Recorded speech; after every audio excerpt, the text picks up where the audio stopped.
Bonjour tout le monde et bienvenue à ce troisième épisode du Seb Show dédié à Occupation Double Grèce. J'espère que ça va bien. Avant de commencer, si vous voulez vous abonner à la chaîne, activer les notifications, m'ajouter sur Facebook, sur Twitch ou simplement laisser vos commentaires, tout se trouve sous le vidéo et ça va me faire super plaisir de soit vous lire, soit de vous ajouter sur les différentes plateformes. Donc, laissez-vous aller! Moi, ça va me faire plaisir, ça va me donner un grand sourire.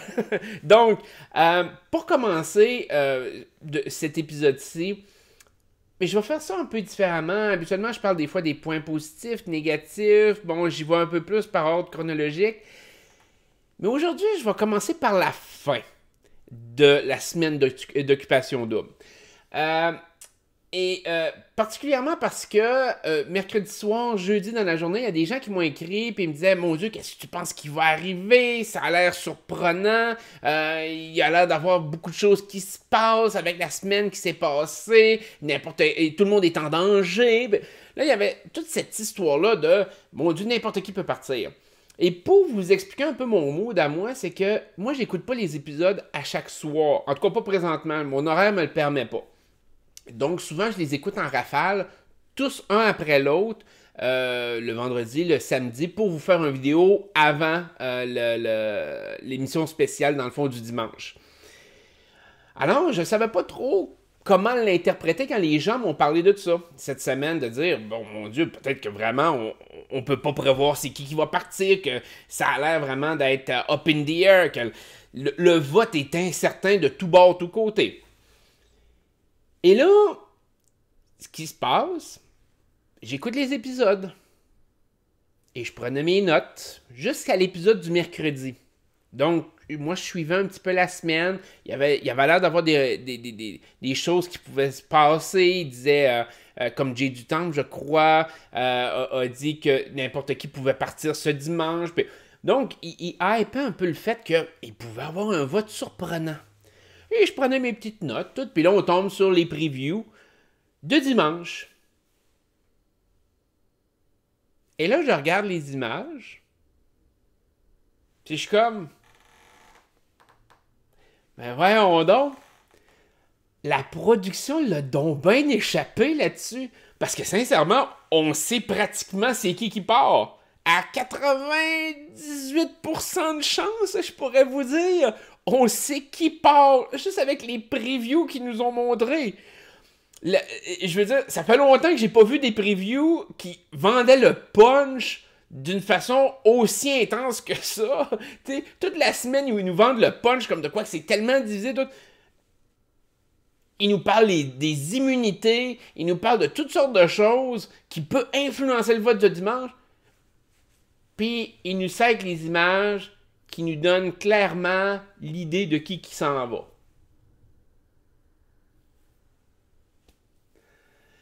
Ah, vous l'avez échappé, là. Puis, je vais vous l'expliquer pour ceux qui ne l'ont pas vu ou qui ne l'ont pas perçu. Ceux qui n'ont peut-être pas porté attention parce que ça se déroule vite quand même, les previews. Mais dans le fond... Spoiler alert, hein, pour ceux qui veulent pas se faire vendre le punch, parce que ça va être mon analyse quand même de qui s'en va. Il y a une partie d'analyse, ça influence pas tant l'analyse que j'avais faite de la semaine. Je vous dirais que les deux noms que je vais vous donner, c'était pas mal les deux noms que j'avais déjà mis de côté pour dire que ça allait être les deux personnes éliminées. Mais ça l'a juste confirmé. Donc, on arrive, puis l'image qu'on en a, c'est la table de délibération. Et qui se trouve autour de la table? Vous avez Michael, vous avez Andrew, vous avez Paisley et vous avez Maude. Et là, on pourrait se dire, ouais, mais il y a peut-être plusieurs tables de délibération. Non, non. Les 4 sont là, avec les 8 photos des autres candidats sur la table. Donc, les 4 personnes qui doivent prendre une décision cette semaine, c'est Paisley, Maude, Andrew et Michael. Donc, c'est les 4 qui ont été immunisés. Michael l'était déjà, mais ça veut dire qu'on nous a déjà vendu le punch de qui était immunisé. Donc, Maude, Paisley et Andrew. On ne sait pas si les 3 vont avoir été immunisés par Yann, mais en tout cas, les 3 sont autour de la table de délibération. Ça, c'est certain. Donc, avec ce constat-là qu'il faut qu'il y ait un gars et une fille qui partent, la logique, là, Sincèrement. Du côté des gars, pensez-vous vraiment, sincèrement, qu'Olivier ou Renaud pourraient se faire éliminer? Jamais de la vie. Jamais, jamais, jamais. Aussi bizarre que Michael pourrait faire de la merde ou pourrait essayer de twister les choses, jamais, jamais, jamais qu'Andrew, Maude puis Pézy vont aller contre Renaud et Olivier. Ces deux-là, c'est solide dans le béton, ils s'en vont nulle part. Nulle part, c'est terminé. Eux autres, tout est beau, la vie est belle cette semaine. Du côté des filles, si Andrew aide Pézy et Maude à conserver Renaud et Olivier, le retour d'ascenseur va être normal. Donc, c'est certain que Catherine va rester. C'est une certitude. Et vous vous retrouvez dans le cas de Juliane. Juliane qui est aimée de Maude, qui est aimée de Pézy, et qui est la seule fille qui potentiellement peut s'intéresser à Michael, et que Andrew voit pas comme négativement non plus. Juliane reste. Il n'y a aucune raison pourquoi Juliane partirait non plus cette semaine. Donc, il nous reste quoi? Il nous reste 4 candidats, il y en a 2 qui partent là-dessus. Du côté des filles, il nous reste Christina et Alex B. Du côté des gars, il nous reste Yann et Stéphane. Non, Jonathan. Je sais pas pourquoi j'avais Stéphane en tête. C'est Jonathan. Donc, il nous reste Jonathan de ce côté-là, puis Yann.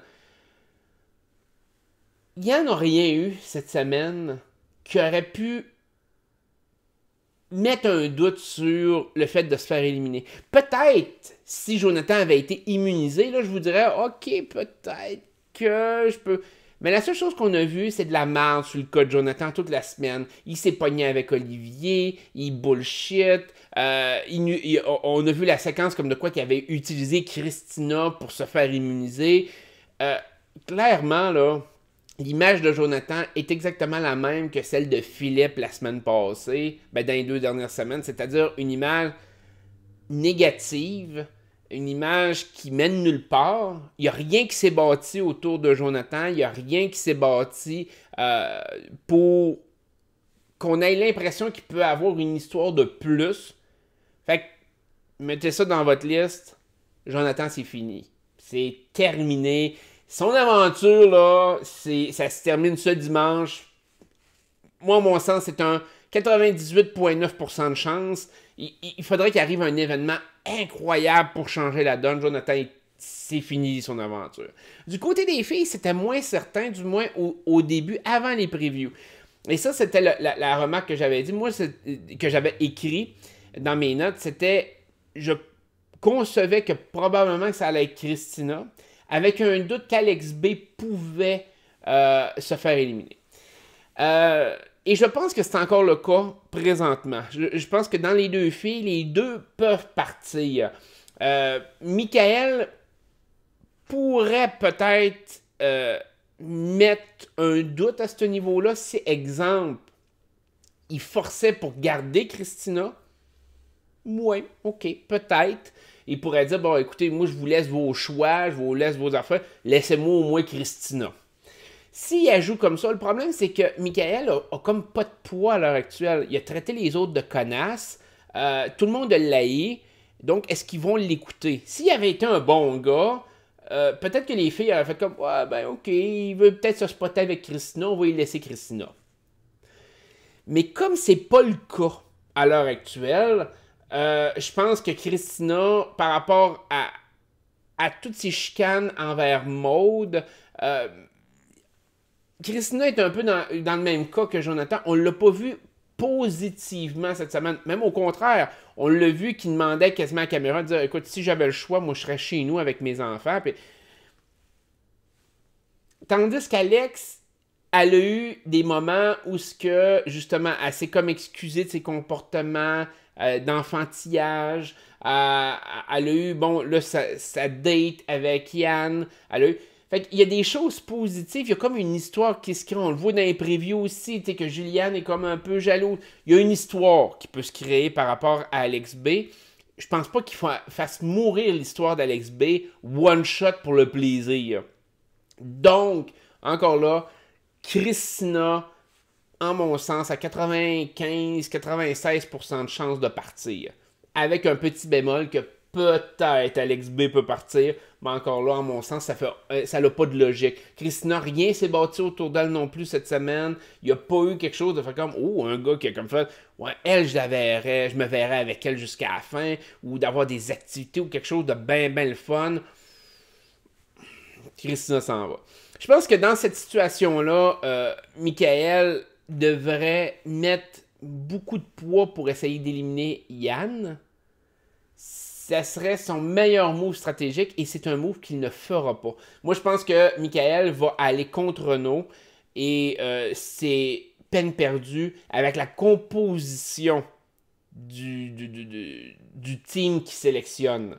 Dans le sens que s'il y avait eu d'autres mondes autour de la table, exemple, il y aurait eu Jonathan autour de la table, il y aurait eu Christina autour de la table, il y aurait eu Alex B autour de la table.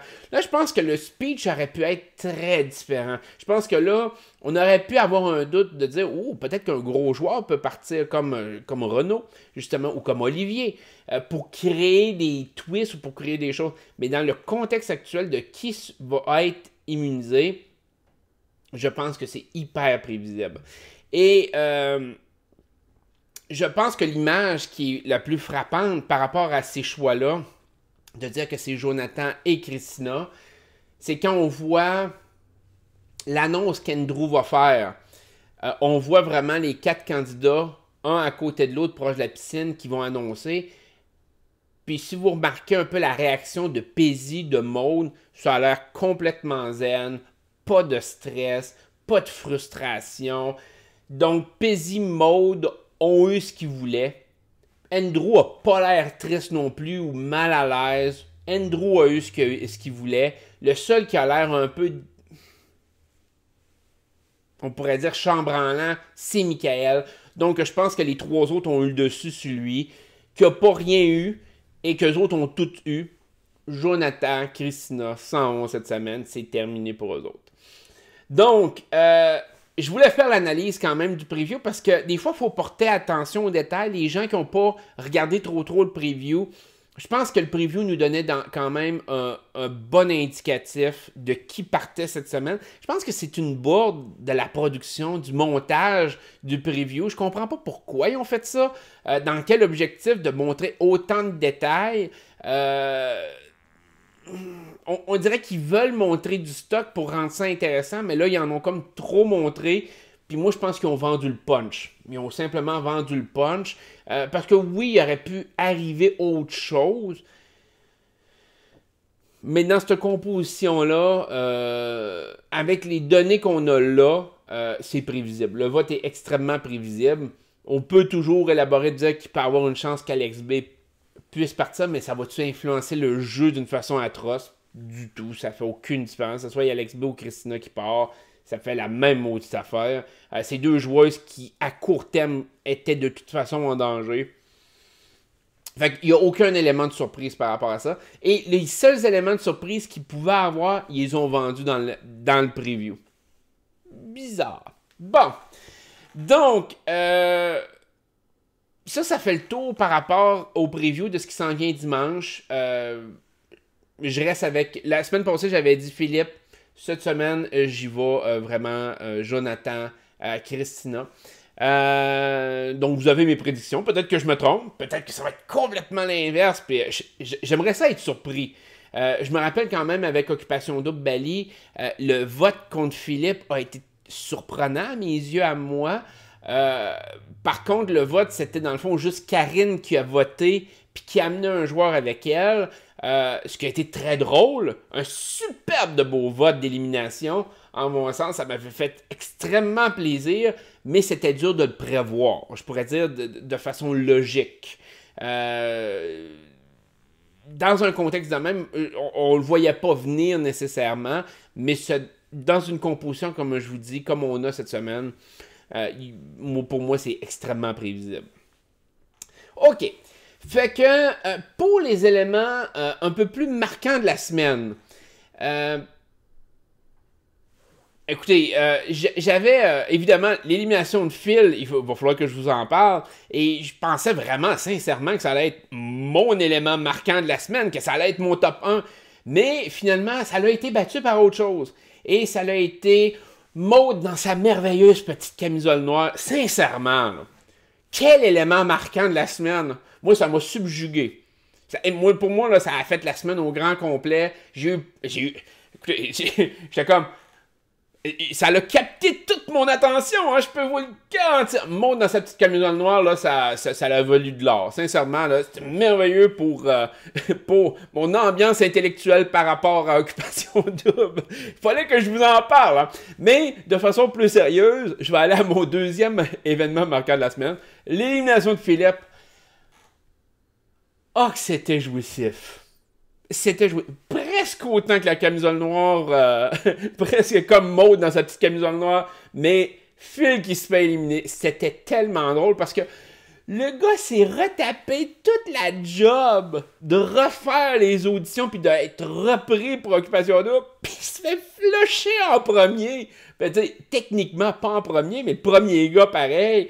Et c'est comme, le gars était tellement arrogant dans Occupation Double Belly, est arrivé extrêmement arrogant en Grèce, puis il a fait pire en Grèce, alors que un joueur qui a déjà joué a généralement un léger avantage. Les gens sont curieux. Il a marqué des fois les personnes, les autres participants, donc les autres participants veulent le connaître, veulent le découvrir.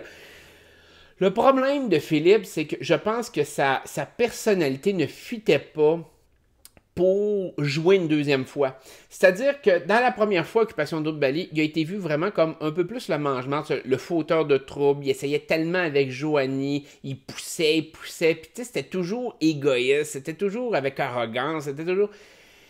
Alors que si vous auriez eu quelqu'un comme Adamo, qui avait été super aimé du public, là, je pourrais vous dire, ah ben là, les filles auraient été beaucoup plus intéressées à le connaître parce que Adamo serait parti avec une longueur d'avance positive sur son cas. Alors que Philippe est parti avec un désavantage sur sa personnalité, que le monde était comme « Ah, ok, Philippe, ouais. » Puis les filles, elles disaient souvent « Oh, on apprend à le connaître, c'est intéressant, on apprend à le connaître, puis finalement, il y a plus de choses intéressantes à dire, puis on se sent bien avec lui, mais il partait de tellement loin qu'il n'a juste pas été capable de rattraper la merde qui a traîné, puis pas juste la merde qui a traîné d'Occupation Double Belly, mais c'est plate à dire, mais aussi la merde qu'il a faite à l'extérieur d'Occupation Double Belly, parce qu'on s'entend qu'il y a eu tellement de rumeurs, d'histoires, de trucs, même Christina en a parlé, de choses que Philippe a faites, toutes les filles qui s'est spotées, puis je veux pas juger ce qu'il a fait en dehors d'Occupation Double Belly. C'est pas de nos affaires, il a le droit de vivre sa vie comme il veut. Sauf que, pour tous les gens qui ont entendu parler de ces affaires-là, dans leur tête, ça sonne une cloche. Et ça fait en sorte que quand tu retournes dans un jeu de même, ben tu pars déficitaire. Et Philippe n'a pas été capable de surmonter ça et de se faire éliminer premier. Chez les gars, c'est extraordinaire. Mais tu sais, on reprend un peu du côté de Occupation Double Belly. Philippe était pas nécessairement non plus le gars le plus populaire ou le gars que les filles voulaient se spotter. T'sais, je veux dire, son histoire se résumait à Joanie. C'est tout, là. Joanie qui branlait dans le manche entre lui et Cendric, puis elle voulait le connaître, mais en même temps, elle aimait Cendric. Mais l'histoire de Philippe, à part de ça, était vide dans Occupation Double Belly. Puis on l'a vu là-dedans. Tu sais, quand vous avez un joueur qui est censé être un joueur déjà connu du public, que le public a voté pour voir revenir dans le jeu et que finalement, on ne le voit pas des 2 premières semaines, c'était sûr que ça s'en venait sur l'élimination. C'est que le monde, la production s'est dit, écoute, son histoire est tellement pas intéressante parce qu'il se fait éliminer vite que on va juste pas le montrer. Et ça, c'est pas traditionnel. Quand tu ramènes un joueur ou que le public a voté pour un joueur en particulier, tu essaies de le montrer, tu essaies de le hyper. Fait que c'était prévisible son élimination. Mais c'était très satisfaisant à voir, à voir aller à la télévision de le voir perdre à nouveau. Puis oui, il a essayé de faire son bad boy, mettre ses lunettes. Tout. Ben non, t'es un trou de cul. Retourne chez vous, regarde, t'as perdu 2 fois. Puis t'as perdu avec comme... Moi, à mon sens, il a perdu dans la honte. Il a perdu parce que il était tellement sûr de lui, puis finalement, il n'y a rien, ni à Occupation Double Bali, ni à Occupation Double Grèce, qui a fonctionné pour lui. Il a jamais été capable de créer quelque chose. Il a toujours eu l'air du crosseur qui jouait avec les sentiments du monde pour se rendre un peu plus loin. Puis c'est plate à dire, mais comme je vous dis, avec les histoires qui circulent à l'extérieur, ben, il a l'air à faire ça dans sa vie de tous les jours aussi. Fait que je pense que sa réputation l'a suivi à Occupation Double Grèce et les filles en ont tenu compte d'une certaine façon pour se dire que c'était pas le genre de gars qu'il voulait.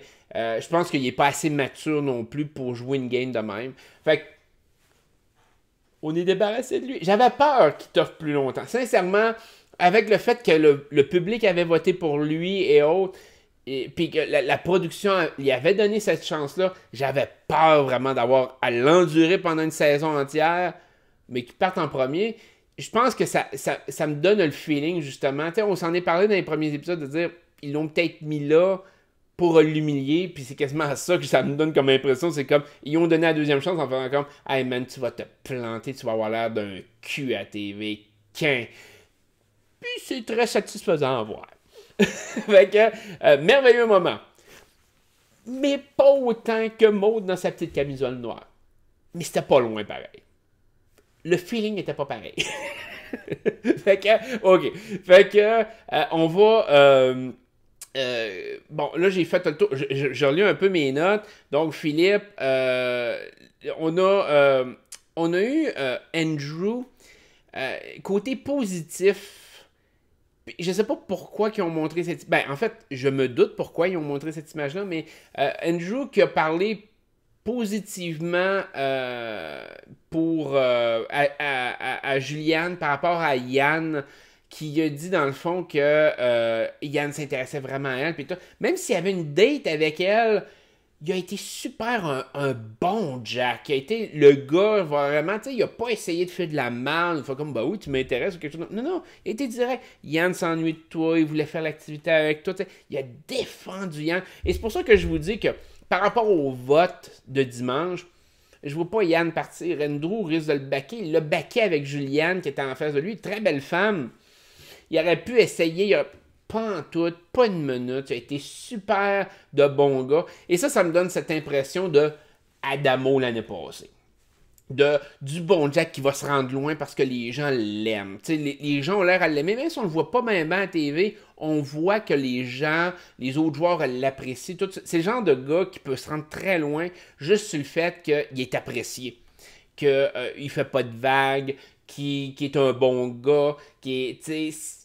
Je trouve que le vibe est intéressant par rapport à Andrew, même s'il n'est pas intéressant à voir à la TV. D'après moi, c'est un joueur qui va survivre quand même plus longtemps que bien d'autres. Et c'est le genre de joueur qui peut provoquer une surprise rendue à la fin. Exemple, contre un gars comme Renault. Je suis pas sûr que si le côté bon gars ressort toute la saison par rapport à Andrew est le type de joueur qui peut facilement battre Renault rendu à la fin, si on le voit un peu plus, qui peut battre Olivier aussi. Parce qu'Andrew est comme...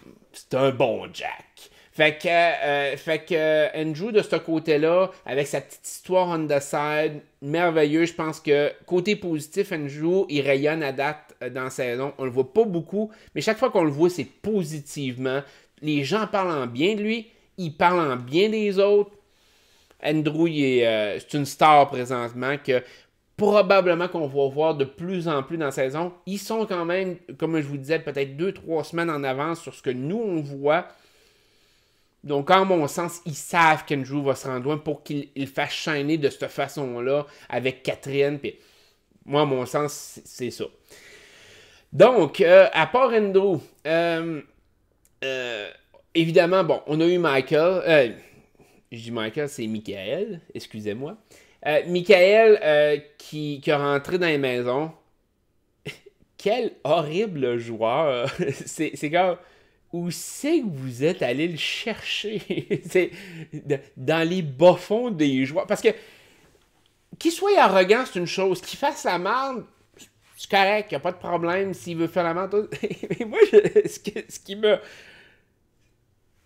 que je comprends pas de Michael, c'est comme, il y a une stratégie, on voit que il veut être stratégique, il y a une pensée de dire, écoute, je vais éliminer Maud ou je vais éliminer...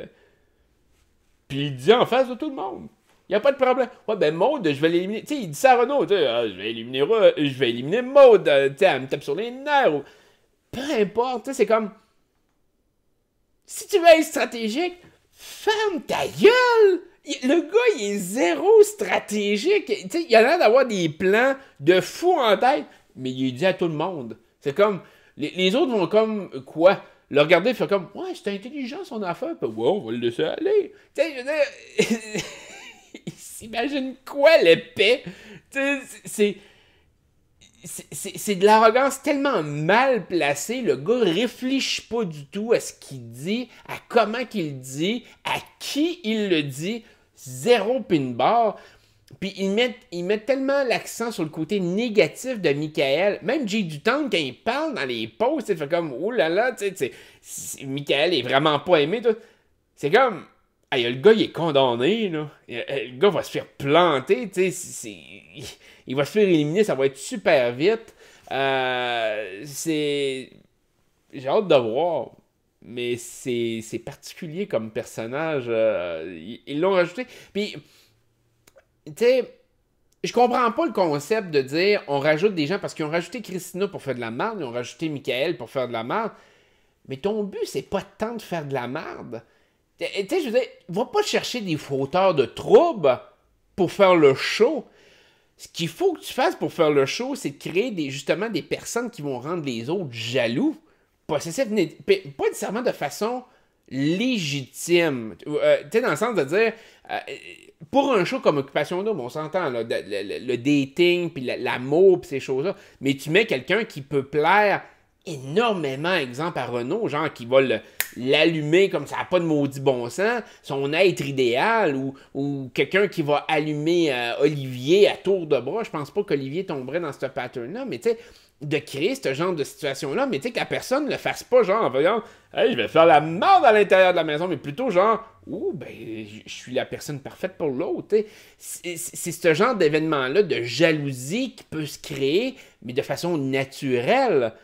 Là, ça a l'air, avec Christina et autant avec Michael, ça a l'air forcé, puis ça en devient déplaisant. Ça en devient déplaisant pour les joueurs, ça en devient déplaisant même à regarder, sincèrement. Moi, j'avais aucun plaisir à regarder Michael, même s'il était bitch, même s'il était... Il n'y avait aucun plaisir à le voir aller. T'sais. Je préférais de loin, justement, un joueur comme Cendric, l'année passée, à Occupation Double Bali, qui pétait des crises ou qui faisait des affaires, mais tu sais, c'était de façon naturelle, c'était à cause des situations, puis il était écœuré, il était, tu sais, c'est correct, vas-y, gâte-toi. Mais lui, on dirait toujours que, pas nécessairement que c'est stagé, mais tu sais, c'est toujours forcé, c'est toujours comme trop, puis justement, tu sais, toute sa jalousie, son comportement super bizarre avec Maud dans le spa, même moi, j'étais comme pas à l'aise, puis... Et c'est pas parce que Maud était en petite camisole noire juste un petit peu avant. C'est vraiment parce que comment je pourrais dire ça, donc? Il est malaisant comme personne. C'est comme... Christina, ça passait un peu mieux, mais lui, c'est comme... C'est... OK. Tu sais, le gars, il se prend vraiment pour un autre, puis l'autre, c'est pas lui, là. Fait que j'ai hâte de voir par rapport à lui, mais encore là, il y a une image très négative de lui. Je suis pas sûr de son temps de survie dans le jeu. J'ai hâte de voir. Mais... Bref. Je vais finir avec deux questions du public. En fait, il y en avait une, je pense qu'à date de mon premier vidéo. C'était parce que je vous disais des fois que je gardais vos questions en réserve puis j'allais y répondre. Ben c'est ce moment-ci là. Des fois à certaines vidéos j'oublie d'avoir répondu aux questions puis pourtant je les ai notées, mais des fois j'oublie de faire cette petite section-là de commentaires puis pour moi c'est important de répondre à vos questions. Et la première question que j'avais eue c'était Laurie Pepsi qui m'avait demandé c'est quoi que je pensais de Catherine, donc communément appelée Peach sur les réseaux sociaux, la best friend d'Alanis d'Occupation Double, Bali, qui a eu un ticket direct vers le tapis rouge. C'est pas nécessairement ça, ok? Je veux expliquer parce que oui, souvent en télé-réalité, on voit des amis d'anciens joueurs. On a Pézi, on voit souvent des gens qui connaissent d'autres gens de télé-réalité. Il faut que vous compreniez que les gens qui se présentent dans les auditions sont un crowd très spécifique. Les gens, souvent, les gens pensent qu'il y a énormément de gens qui se présentent lors des auditions. C'est pas nécessairement le cas. C'est souvent des cliques bien particulières de gens qui vont dans des mêmes places, des mêmes clubs, qui sont amis. Et le problème, c'est que, oui, quand un joueur qui réussit à faire une télé-réalité, après ça, lui, il va pousser ses amis à le faire aussi, à vivre cette expérience-là pour différentes raisons. Fait que sauf que cette personne-là qui a déjà participé connaît un peu, entre parenthèses, les rouages. Donc, c'est un peu comment se préparer aux auditions, c'est un peu c'est quoi que les mondes vont poser comme question, les patterns qu'ils recherchent ou des choses comme ça, c'est des connaissances qu'ils ont un peu plus. Et dans ce cas-ci, je pense que Alanis a probablement poussé un peu son ami à participer parce que c'est une super belle expérience. Alanis devait vanter sa chum de fille. C'est sûr que tu vantes un peu ta chum de fille. Si tu as des amis qui sont dans la production, n'importe quoi, tu fais comme des gens que tu as rencontrés, exemple, dans la production, tu fais comme hey, cette fille-là est écœurante, cette fille-là, là, elle va vous faire le show. C'est une fille extraordinaire sur telle affaire, puis tout. Mais au final, c'est pas nécessairement ça qui va faire en sorte qu'il va twister la vision de la production. Ça peut donner un avantage, oui, mais c'est pas un ticket pour le tapis rouge. Je connais, tu sais, autant qu'on peut voir Catherine, qui était l'amie d'Alanis, faire la saison, autant qu'il y a plein de joueurs et de joueuses qui étaient amis avec d'autres gens de la télé-réalité qui n'ont jamais percé, qui n'ont jamais réussi à faire le tapis rouge ou à faire Love Story ou autre, même si leurs amis le poussaient dans le dos bien solide. Et le fait aussi de participer à cause de ton ami ne fait pas en sorte que toi, tu vas réussir à te rendre loin. Moi, je pense comme exemple à Manuel qui avait participé à Love Story 5, qui était ami avec Thomas. Et malgré que Thomas forçait beaucoup pour Thomas de Love Story 4, qui forçait beaucoup, avait beaucoup d'appui pour Manuel, avait essayé de refaire un peu l'appui que lui-même avait à Love Story 4, il n'a jamais été capable de faire en sorte que Manuel survive jusqu'à la fin. Manuel était toujours un peu en désavantage, pareil. Donc, c'est un avantage, oui et non, parce que des fois, tu es associé positivement avec ton ami, c'est correct, mais des fois, c'est aussi quelque chose de négatif parce que ceux qui n'aimaient pas ton ami risquent de ne pas t'aimer toi. Fait que je pense que ça joue un peu moitié-moitié. Ça donne pas vraiment un gros avantage. Peut-être que ça en donne un peu pour avancer dans le processus. Moi, je pense que c'est beaucoup plus le processus de sélection, d'expliquer le processus de sélection à ton ami, de dire, écoute, ça a été tel genre de questions qu'ils m'ont posé, telle affaire. Fait que tu as une préparation meilleure que quelqu'un qui n'a aucune espèce d'idée de qu'est-ce qu'il s'en va faire. Je pense que oui. Mais je pense pas que c'est ça qui va influencer réellement la production au final pour te prendre. Il faut que tu aies un petit quelque chose que les autres recherchent. Quand des gens sélectionnent dans la télé-réalité, ils cherchent des trucs bien spécifiques. Ils ont certains critères. Ils veulent certains types de personnalités.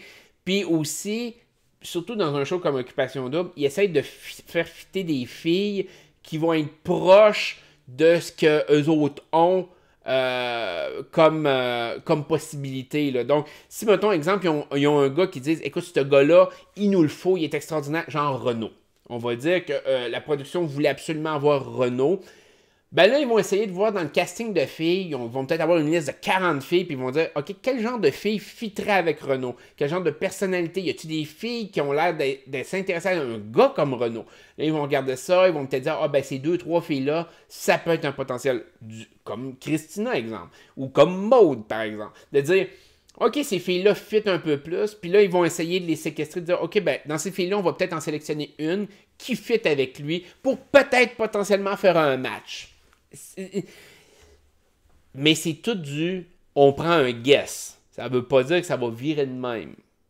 Puis moi, je pense que comme exemple, dans cette semaine, avec Juliane, avec Michael, je pense que c'est un peu la vision de la production de faire comme, ah ben regarde, lui, il a l'air à fitter avec sa personnalité, et finalement, ça ne fit pas. Même si sur papier, ça peut avoir l'air de, en réalité, ça ne fit pas. Fait que je pense que la production agit un peu de même. Fait qu'il y a beaucoup d'éléments aléatoires là-dedans. Il y a beaucoup d'éléments qui sont pris en compte. Est-ce que Catherine a eu un traitement de faveur? Sincèrement, je ne pense pas. Peut-être. Mais Alanis n'a pas été une joueuse assez importante dans l'Occupation Double Bali pour avoir un ticket direct en finale. Pas un ticket en finale, mais je veux dire, pour amener sa chum de fille à avoir un ticket pour le tapis rouge. Donc, la finale des auditions d'Occupation Double Grèce. Je pense, Alanis n'était pas une joueuse assez importante pour ça. Fait que je pense pas qu'il y a eu de traitement faveur, mais peut-être une meilleure préparation de la part de Alanis qui a probablement briefé un peu Catherine là-dessus. Ça fait le tour. Deuxième question que j'ai eue, ça a été, dans le fond, il y a plusieurs personnes qui me l'ont demandé, mais qui ont, dans le fond, les gens m'ont demandé, est-ce que tu penses que Christina s'est tirée dans le pied en ne sauvant pas Phil? Ça, c'est une question un peu plus stratégique. Je pense que le problème de la situation de Christina, c'est que Phil, c'était pas le type de joueur en lequel tu pouvais avoir confiance. Et le nœud du problème est là. Je pense que oui, Christina s'est limitée dans ses choix, mais est-ce que de sauver Phil était son meilleur choix? Je pense que de sa perspective à elle, je suis pas sûr. OK? Il faut que vous repreniez un peu que, dans le contexte, nous, on voit ce qui se passe. Nous, on voit la réaction des filles quand ils parlent contre Christina. On voit la réaction des gars qui sont pas intéressés à Christina. Christina n'a pas la même vision que nous autres sur le jeu. Et de prendre le guess de sauver Phil, alors que Phil est un joueur sneaky, un joueur croche, manipulateur, menteur, je pense que le risque était quand même grand pour Christina. Je pense qu'elle voyait peut-être d'autres options que lui. Nous, on sait que ces options sont extrêmement limitées. Je ne pense pas qu'elle le voit et je pense pas qu'elle a les outils non plus. Puis je pense pas qu'aucun autre joueur aurait dans sa situation de meilleurs outils pour le savoir. Fait que de ce côté-là, Christina, oui, on pourrait dire qu'elle se serait peut-être sauvé le cul un peu plus. Elle avait gardé Phil. Mais je ne crois pas que ça leur ait fait une différence titanesque au final. Oui, elle aurait éliminé un joueur qu'on considère un peu plus important là. Peut-être Renaud, entre autres. Mais elle se serait acheté un peu de temps. Mais elle s'en serait pas acheté beaucoup. De toute façon. Parce qu'elle aurait probablement pas fini avec Phil. T'sais, si Phil avait été un choix de couple, je vous dirais, ok, peut-être que oui, mais dans ce cas-ci, c'était pas le cas. Christina était de toute façon la fille à éliminer. Peu importe ce qu'elle faisait, je pense qu'elle était désavantagée. L'élimination de Phil a peut-être juste précipité un peu son destin parce que, comme je vous disais un peu plus tôt, je pense que c'est elle qui part ce dimanche. Donc, ça fait un petit peu le tour. J'avais ces deux commentaires-là. J'espère que je vous ai bien répondu. J'espère que j'ai bien décortiqué les choses parce que il me semble qu'aujourd'hui, j'ai le cerveau quasiment off. Fait que je me suis peut-être emmêlé à 2-3 reprises. Je m'en excuse. Mais j'ai essayé de vous faire vraiment un topo de toute la semaine. Donc, je vous souhaite une excellente journée.